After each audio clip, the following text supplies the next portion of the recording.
రాజమండ్రిలో కల్తీ పాలు తాగి నలుగురు మృతి చెందారు. చౌడేశ్వరి నగర్, వెంకటేశ్వర నగర్ కాలనీకి చెందిన పలువురు పాలు తాగిన కాసేపటికే అస్వస్థతకు గురయ్యారు.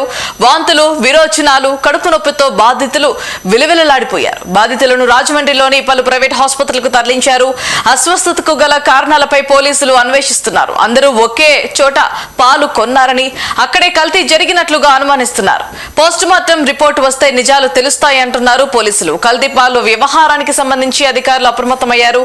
కల్తీ పాలు తాగిన కాలనీలో 13 మంది బృందాలు ఇంటింటి సర్వే చేస్తున్నాయి. మున్సిపల్ కమిషనర్ ఆదేశాలతో మున్సిపల్ హెల్త్ డిపార్ట్మెంట్ వైద్యులు, ఆశా వర్కర్లు, ఏఎన్ఎంలు ఇతర బృందం ఆధ్వర్యంలో సర్వే చేస్తున్నారు.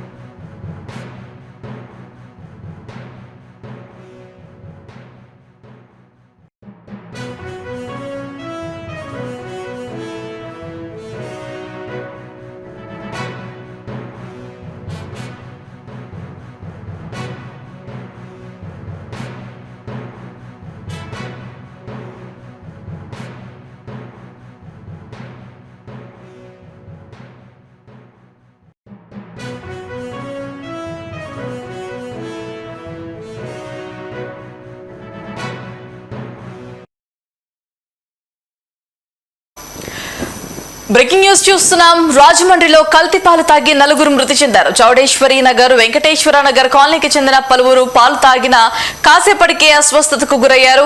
వాంతులు, విరోచనాలు, కడుపు నొప్పితో బాధితులు విలవిలలాడిపోయారు. బాధితులను రాజమండ్రిలోని పలు ప్రైవేట్ ఆసుపత్రులకు తరలించారు. అస్వస్థతకు గల కారణాలపై పోలీసులు అన్వేషిస్తున్నారు. అందరూ ఒకే చోట పాలు కొన్నారని, అక్కడే కల్తీ జరిగినట్లుగా అనుమానిస్తున్నారు. పోస్టుమార్టం రిపోర్టు వస్తే నిజాలు తేలుతాయంటున్నారు పోలీసు అధికారులు. కల్తీపాలు వ్యవహారానికి సంబంధించి అధికారులు అప్రమత్తమయ్యారు. కల్తీపాలు తాగిన కాలనీలో 13 బృందాలు ఇంటింటి సర్వే చేస్తున్నాయి. మున్సిపల్ కమిషనర్ ఆదేశాలతో మున్సిపల్ హెల్త్ డిపార్ట్మెంట్ వైద్యులు, ఆశా వర్కర్లు, ఏఎన్ఎంలు ఇతర బృందం ఆధ్వర్యంలో సర్వే చేస్తున్నారు.